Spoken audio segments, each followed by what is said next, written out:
wabarakatuh. Waalaikumsalam warahmatullahi Alhamdulillahirrahmanirrahim. Wa bihi nasta'inu ala umuri dunya waddin. Wassalatu wassalamu ala asrofil anbiya wal mursalin. Sayyidina Muhammadin wa ala alihi wa sahbihi ajmain amma ba'du. Rekan-rekan saya dari Fakultas Agama Islam, Universitas yang berbangsa yang saya banggakan, dan juga rekan-rekan adik-adik yang bisa hadir pada Zoom pagi kali ini.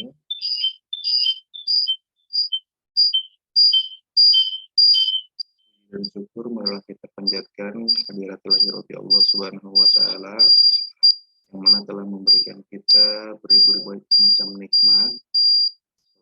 Salam semoga tetap terlimpahkan kepada junjungan kita sekalian, habibana wa nabiyana wa maulana Muhammad sallallahu alaihi wasallam.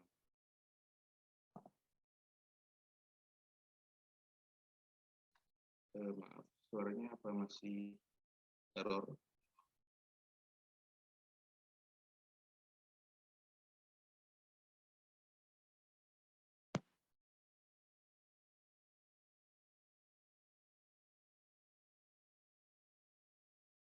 Baik. Untuk mempersingkat waktu, marilah kita mulai pembahasan atau pemberian materi pada pekan terakhir ini, yaitu mengenai hadis maudhu.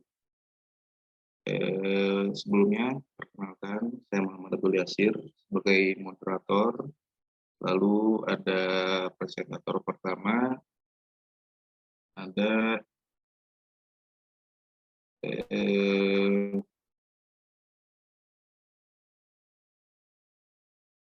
Putri Nur Afifah, lalu presentator kedua ada Ninis, presentator terakhir ada Saudari Ella. Adapun notulen yaitu ada Saudara Medi Yulsan Arza, dan sesi dokumentasi ada Abang Aldi. Marilah kita dengarkan dan juga simak apa yang akan dipaparkan oleh presentator. Kepada presentator pertama, waktu sudah tempat, kami persilahkan.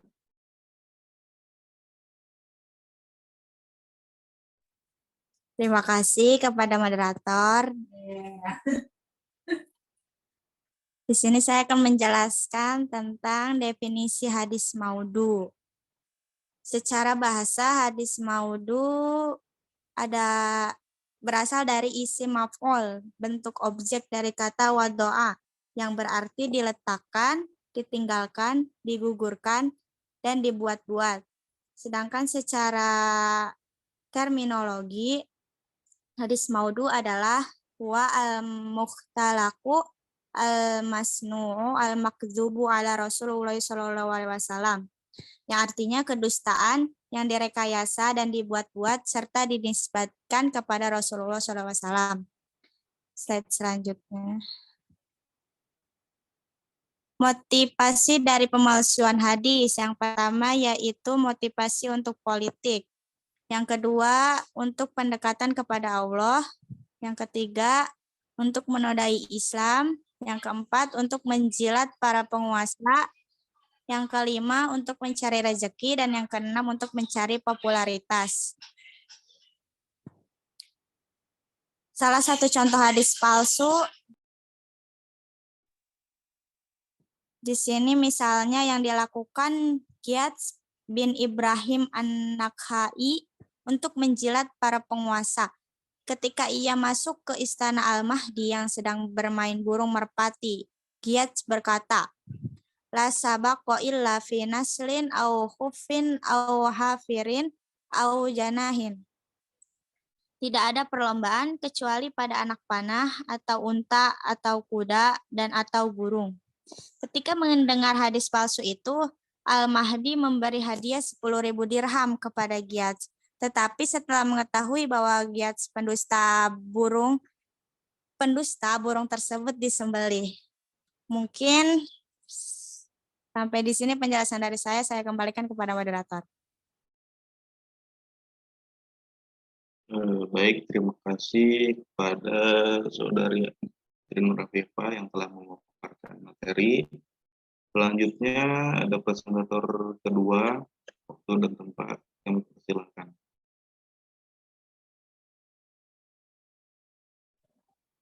Baik, terima kasih kepada moderator atas waktunya. Di sini saya akan menjelaskan tentang cara memasukkan hadis.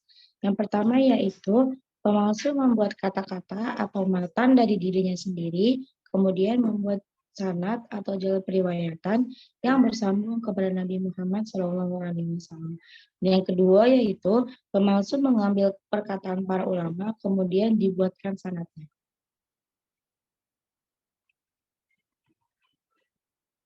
Nah, di sini ada hukum menyebarkan hadis palsu, yaitu para ulama bersepakat bahwa menyebarkan hadis palsu hukumnya haram, kecuali apabila penyampaiannya itu dalam rangka menjelaskan kepalsuan hadis tersebut.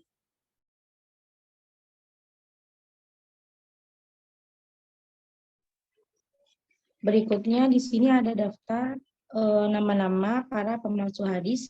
Yang pertama yaitu ada Aban bin Ja'far An-Numaiki, yang kedua adalah Ibrahim bin Zaid Al-Islami, yang ketiga Ahmad bin Abdullah Al-Juwaini, yang keempat Jabir bin Zaid Al-Ju'afi, yang kelima yaitu Nuh bin Abu Maryam, yang keenam Muhammad bin Suja Al-Wasiti, yang ketujuh ada Al-Haris bin Abdullah Al-A'war, yang kedelapan ada Muhammad bin Sa'id Al-Maslum, yang kesembilan ada Ibnu Abu Yahya, dan yang terakhir ada Al-Waqidi dan lain-lain seterusnya. Terima kasih. Segitu saja penjelasan dari saya kembalikan kepada moderator. Baik, terima kasih kepada Saudari Nisrina Qurratu'ain yang sudah memaparkan materi. Untuk presentator terakhir, sudah sempat kami persilahkan.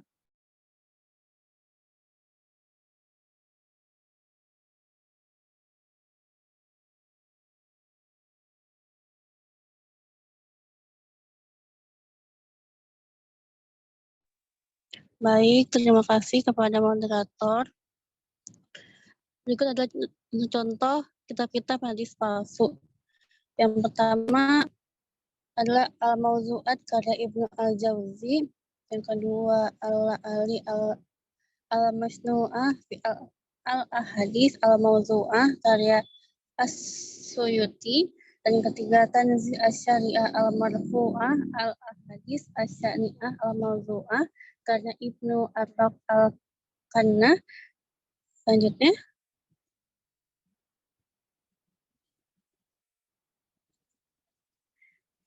yang keempat adalah Tazkirah Al-Mawzu'at karya Ibnu Tahir Al-Maqsidi. Dan yang kelima Al-Fawais Al-Majmu'ah Al-Ahadis Al-Mawzu'ah karya Asy-Syaukani. Selanjutnya. Lalu hadis palsu dalam kitab-kitab tafsir.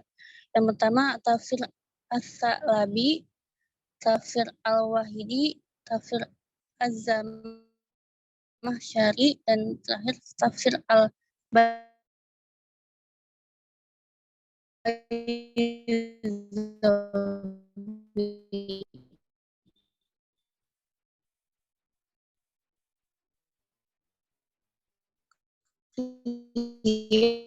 Saya kembalikan kepada moderator.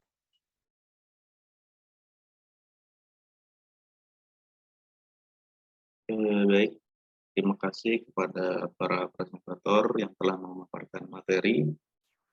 Kiranya telah selesai pemaparan materi, kita lanjut ke sesi pertanyaan, sesi tanya jawab.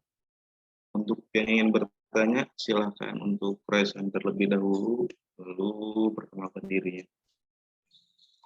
Ya, silakan, Kajib. Assalamualaikum warahmatullahi wabarakatuh. Waalaikumsalam. Izin bertanya, mengapa hadis maudhu dikatakan hadis palsu? Terima kasih. Oke, baik. kami tampung terlebih dahulu untuk pertanyaannya. Pertanyaan selanjutnya dari Ihsan. Silakan. Assalamualaikum warahmatullahi wabarakatuh. Perkenalkan, saya Waalaikumsalam. Ihsan. Izin bertanya, apakah hadis maudhu itu masih ada di zaman sekarang? Terima kasih. Baik, kami tampung terlebih dahulu. Ada lagi yang ingin bertanya?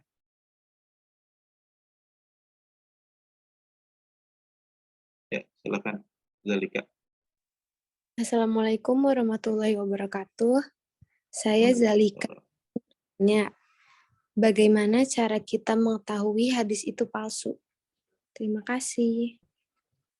Oke, kami tampung terlebih dahulu ya pertanyaannya. Kami minta waktu beberapa menit terlebih dahulu untuk menyiapkan jawabannya.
Baik, untuk pertanyaan pertama dari saudara Kajim akan dijawab oleh kami, saudari Nur Afifah.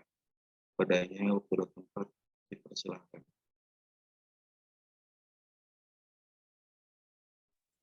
Baik, saya akan menjawab pertanyaan dari Kazim, yaitu mengapa hadis maudhu dikatakan hadis palsu? Hadis maudhu merupakan hadis palsu karena dibuat-buat seolah Rasulullah SAW yang menyampaikannya. Hal serupa juga dikatakan oleh M. Azaz Al-Khatib. Menurutnya, hadis yang disandarkan kepada Rasulullah SAW ini tidak pernah disabdakan, dilakukan, bahkan ditetapkan oleh Rasul. Mungkin itu jawaban dari saya. Oke, terima kasih Teh. Sama-sama, saya kembalikan kepada moderator. Baik, untuk pertanyaan berikutnya dari Ihsan ya, akan langsung dijawab oleh rekan kami, saudara Nabila Cendana. Padanya sudah tempat dipersilakan.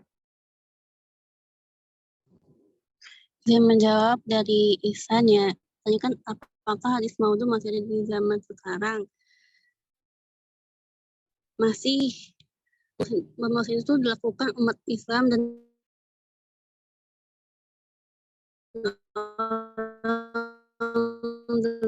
luar Islam. Pernyataan Ahmad bin Zaid saat ini hadis maudhu yang beredar munculnya di sini dipengaruhi kebencian, permusuhan. Apakah sudah puas?